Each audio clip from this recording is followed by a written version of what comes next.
last night's question about celibacy and spirituality.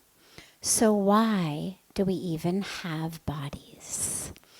So last night, without rehashing last night we had spoken about celibacy. The question had come up whether it was essential for spiritual awakening. And I had shared how the teaching and the path is really one focused on going beyond the body, transcending the calls of the body.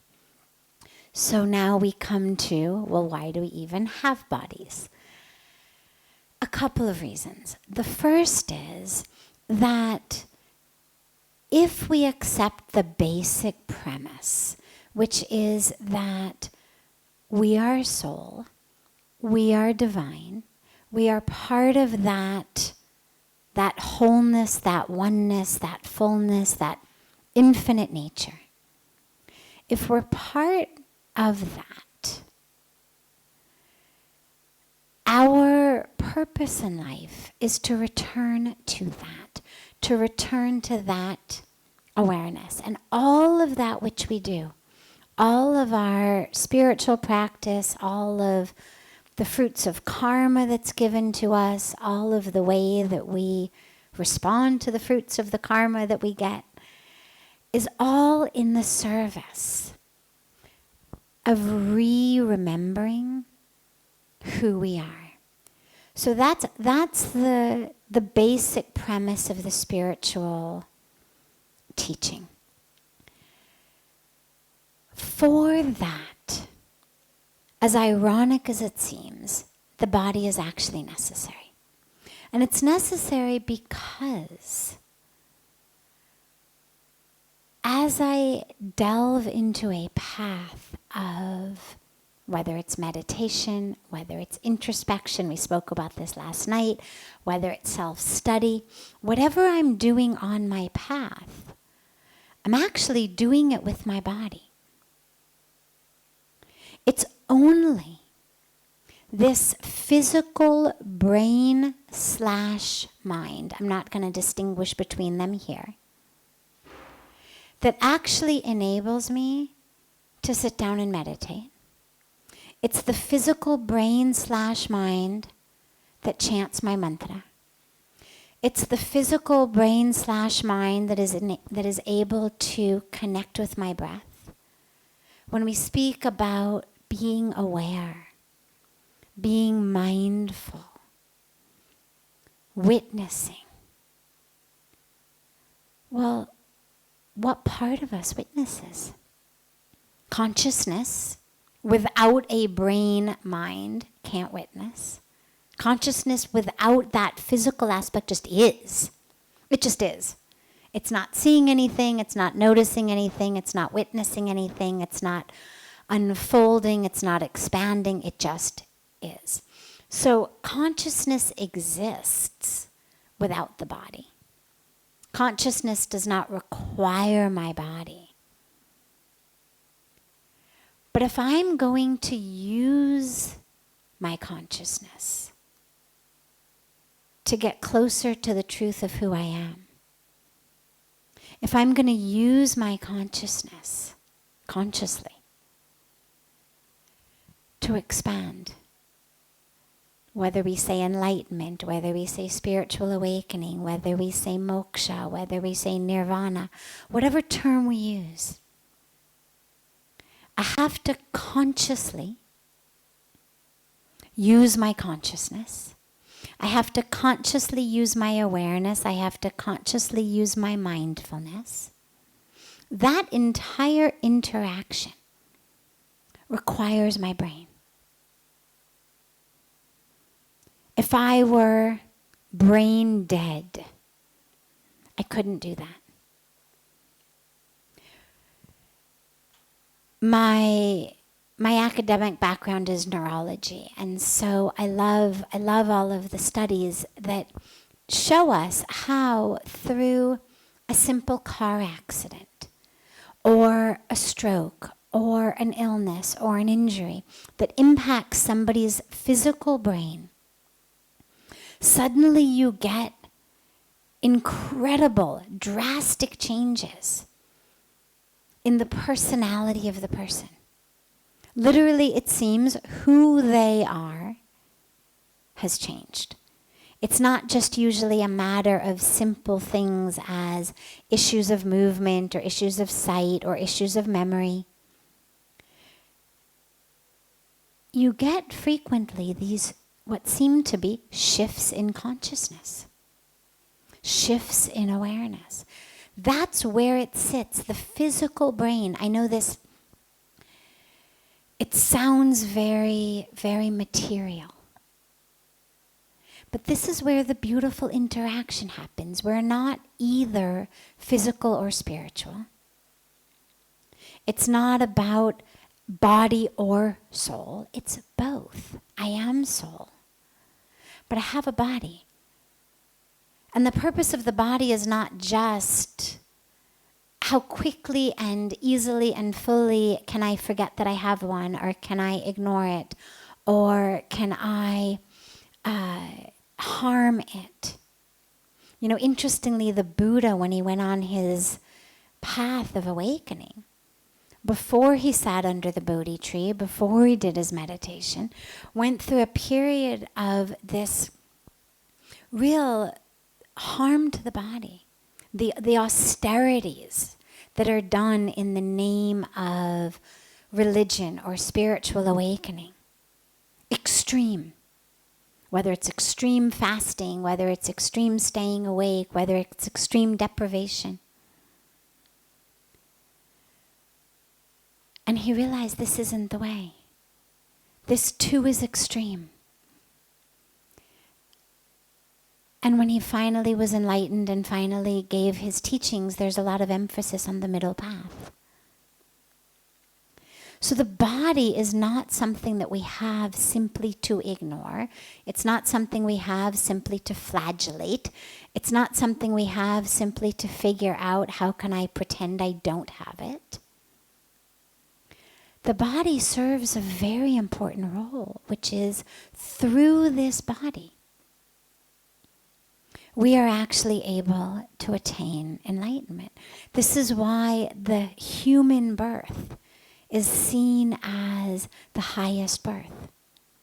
It's ironic also in a way, because you look at animals and they actually seem to be so much higher than we are in so many ways. I mean, animals only harm each other for food or for protection.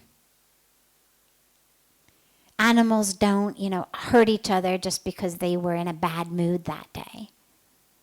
Or just because they could, or just to show another one, look, We're the only ones who, for reasons other than food or physical survival, immediate survival, actually harm others and harm ourselves. So paradoxically, many, many animal species actually seem much more evolved than humans. But the one very, very important distinction, and the reason that a human birth is seen as the highest, is we believe that we are the only species that's able to look at itself.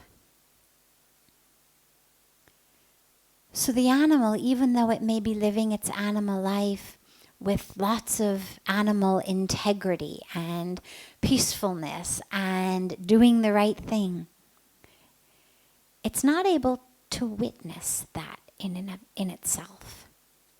It's believed that humans are the only one whose consciousness enables them to actually be watching themselves and aware of themselves and conscious of themselves at the same time. And that's what's required for the spiritual path. Because if I'm just living, then I'm not going to have the part of me that's witnessing this, that's watching this, that knows that I'm not the role, that understands that I'm the one wearing the costume, wearing the mask, saying the lines, but I'm not that role. Yes, I may have the body of white American middle-aged female, but that's not who I am. It's just the costume I have at this particular moment, this particular intersection of time and space. It's the role, it's the costume, it's the mask. But if there weren't a part of me that was able to witness that, if there weren't a part of me that were able to sit in meditation and not be the role, I would never know that. And so our brain/mind, the very physical aspect of that, is actually required for awareness, for attention, for focus, for introspection, for gyan.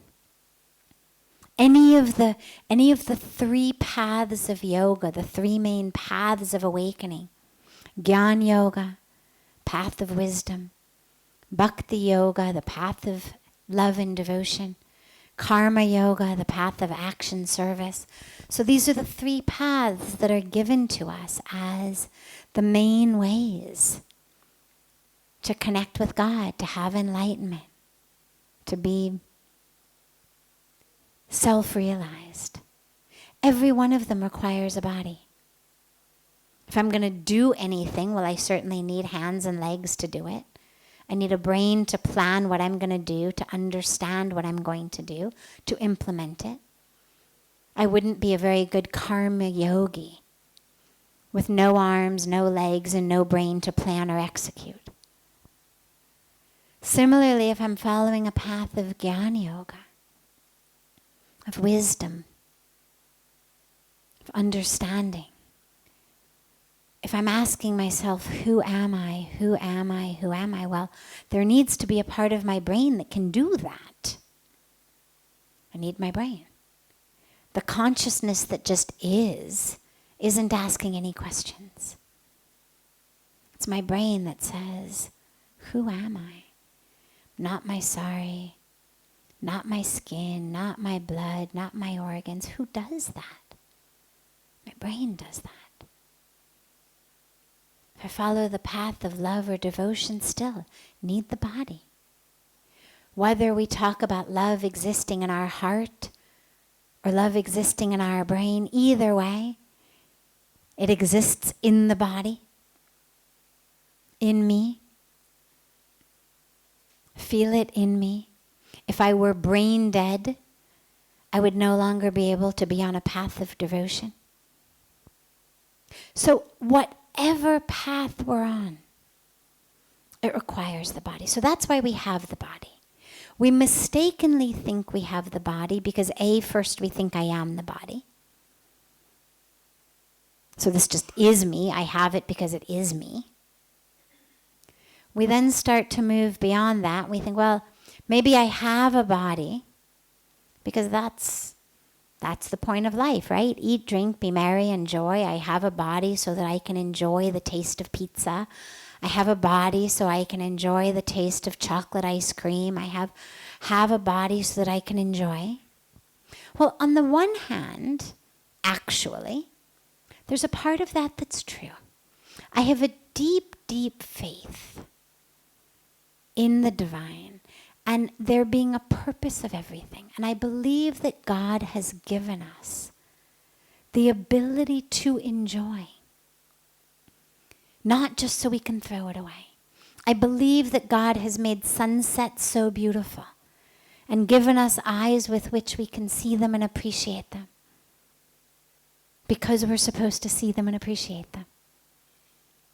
I believe that she's made flowers smell so beautiful and given us noses that are able to smell the fragrance simply because we are supposed to smell the fragrance. So yes, on the one hand, that philosophy is right, that we have the ability to see, to smell, to taste, to touch, to hear. Because the world that has been created is extraordinary. We've got an entire scripture dedicated to the power of sound, the Samved. Well, clearly, we need to be able to hear for sound to impact us. If I have no ears, if I have no inner ear, outer ear, doesn't matter how beautiful the music is, it's not going to impact me. So yes, on that one hand, I believe that the body has been given to us so that we can really absorb and enjoy and love and have gratitude for the incredibly beautiful creation. And that's not the end. Doesn't end there. We haven't been born simply to enjoy the taste of pizza, enjoy the sight of a sunset, enjoy the smell of a flower, enjoy the sound of Mozart. These are beautiful, beautiful things along the way. But that's not the highest purpose. The highest purpose is, of course, to use the faculties of the body-mind to realize that it's not you and to connect with what is you, which is soul. But even to have that experience of oneness, of connection, I need to be conscious of my consciousness. I need to be able to be aware. And so even to experience the melting and the merging, I still need the brain. Because that's where my experience takes place. It's my organ, you can say, of experience. The nose would be our organ of smell. Well, the brain is our organ of experience, of interacting with the world. All of the smells, all the sights, all the sounds, it all eventually gets processed in the brain. This is how we interact with the world. So that's why we have it. But just because we have it doesn't mean we are it. We have it not so that we can be its slave, but so we can use it. I mean, you could say, well, why do I have a microphone? I have a microphone so I can use a microphone. I have a microphone so that those of you in the back can hear what I say.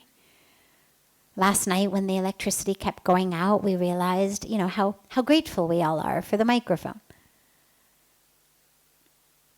But just because I have it doesn't mean I am it. We're all clearly able to understand, I have one.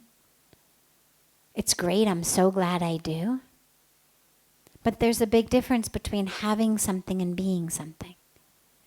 And there's a big difference between me using it and it using me. This microphone is not telling me what to say.